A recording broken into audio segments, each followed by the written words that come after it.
নমস্কার, village cooking by Munmun রান্নার চ্যানেলে সকলকে স্বাগত জানিয়ে আজকে আমি আপনাদের সামনে শেয়ার করছি তড়কা রেসিপি। আশা করছি সকলেই ভালো আছেন, আমিও ভালো আছি। বন্ধুরা, তোমাদের কাছে একটাই অনুরোধ, ভিডিওটি তোমরা অবশ্যই সম্পূর্ণ দেখার চেষ্টা করো। সম্পূর্ণ ভিডিওটি দেখার পর যদি ভালো লেগে থাকে তাহলে ভিডিওটিতে একটা সাবস্ক্রাইব করে লাইক করে দিতে পারো। এখানে 400 মতো তড়কা কলাই নিয়েছি। এবার কলাইগুলো ভালো করে জল দিয়ে পরিষ্কার করে ধুয়ে নিয়ে এরপর আবার জল দিয়ে 6 থেকে 7 ঘন্টা মতো ভিজিয়ে রাখবো ঢাকা দিয়ে। 6 থেকে 7 ঘন্টা পর ফিরে এলাম। এবার ঢাকা খুলে দেখলাম কলাইগুলো ভিজে একদম ফুলে গেছে। এরপর আরও একবার ভালো করে ধুয়ে নিয়ে সেদ্ধ করে নেব। এবার এখানে নিয়েছি 2 রকমের পেঁয়াজ কুচি, কাঁচা লঙ্কা কুচি, টমেটো কুচি, আদা কুচি আর রসুন কুচি। এবার গ্যাসটা অন করে কুকারটা বসিয়ে দিলাম। কুকারটা গরম হয়ে গেছে। এর মধ্যে বড় চামচের 1 চামচ তেল দিয়ে দিলাম। এবার তেলটা ভালোভাবে গরম হয়ে গেছে। তেলের মধ্যে দিয়ে দেব পেঁয়াজ কুচি, কাঁচা লঙ্কা কুচি, রসুন কুচি, আদা কুচি। এগুলো একটু ভেজে নেওয়ার পর এর মধ্যে দিয়ে দেব 2 টুকরো দারচিনি, 3টে এলাচ। এলাচের মুখগুলো এইভাবে ফাটিয়ে নিতে হবে। আর একটা তেজপাতাকে 2 টুকরো করে রেখেছিলাম সেটা, আর সামান্য একটু হলুদ দিয়ে এগুলো সব একসঙ্গে ভালো করে নাড়াচাড়া করে লাল লাল করে ভেজে নেব। এবার এগুলো ভালো করে ভাজা হয়ে গেছে। এর মধ্যে দিয়ে দেব ভিজিয়ে রাখা কলাইগুলো। কলাইয়ের মধ্যে 1/2 চামচ লবণ দিয়ে ভালো করে নাড়াচাড়া করে মিশিয়ে নেওয়ার পর এর মধ্যে দিয়ে দেব 1 গ্লাস জল। জলটা দিয়ে এবার কুকারের ঢাকনাটা লাগিয়ে এটা 2টো সিটি দিয়ে নেব। এবার 2টো সিটি পড়ে গেছে। গ্যাসটা অফ করে দিয়ে কুকারটা গ্যাস থেকে নামিয়ে নেব।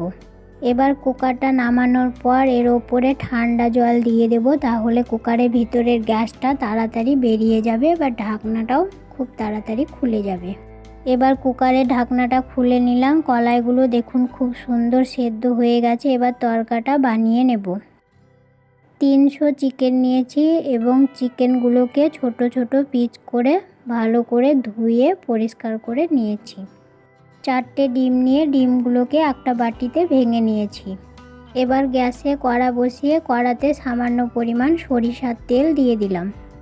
তেলটা ভালোভাবে গরম হয়ে গেছে। তেলের মধ্যে ভেঙে রাখা ডিমগুলো দিয়ে সামান্য পরিমাণ লবণ দিয়ে ডিমগুলো ঝুরি ঝুরি করে ভেজে নেব। এইভাবে ডিমগুলো 3 থেকে 4 মিনিট সমানে নাড়াচাড়া করতে হবে, তাহলে ডিমগুলো ঝুরি ঝুরি করে ভাজা হয়ে যাবে। ডিমগুলো সব ঝুরি ঝুরি করে ভেজে নিয়েছি। এবার একটা পাত্রে তুলে নেব। আরও একবার গ্যাসে কড়া বসিয়ে কড়াতে দিয়ে দিলাম পরিমাণ মতো সরিষার তেল।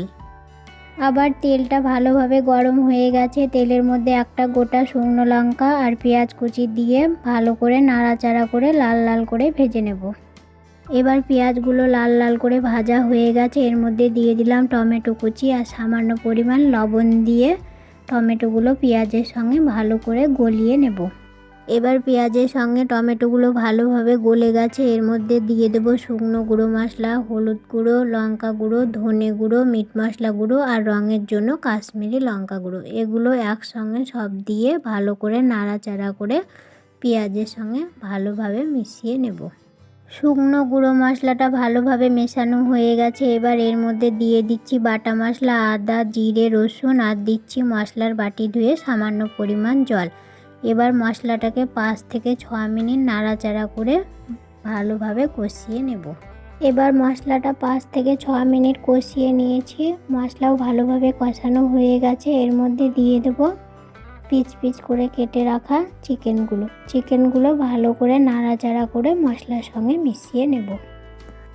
এবার মশলার সঙ্গে চিকেনগুলো ভালোভাবে মেশানো হয়ে গেছে। এর মধ্যে দিয়ে দেব স্বাদ মতো লবণ দেওয়ার পর আরও একবার চিকেনের সঙ্গে নাড়াচাড়া করে মিশিয়ে নেব। এইভাবে 4-5 মিনিট নাড়াচাড়া করে মিশিয়ে নিতে হবে। এবার ভালোভাবে মেশানো হয়ে গেছে। এটা কষিয়ে নেওয়ার জন্য 3 থেকে 4 মিনিট ঢাকা দিয়ে দেব। 3-4 মিনিট পর ঢাকা খুলে নিলাম। ঢাকা খোলার পর আরও একবার নাড়াচাড়া করে দিলাম।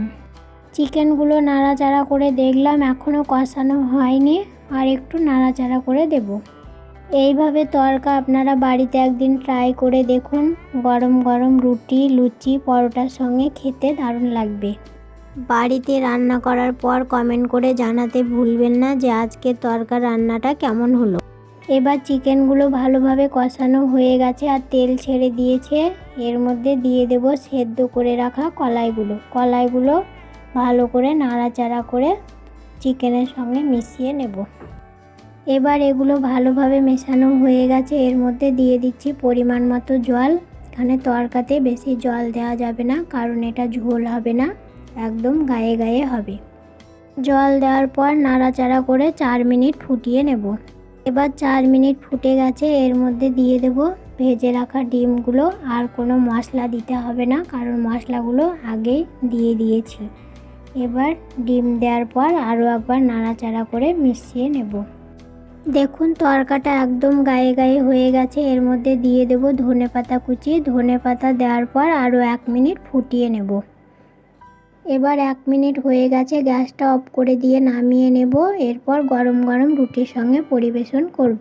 আজকের মতো এখানে শেষ। ফিরে আসবো নতুন কোনো ভিডিওতে।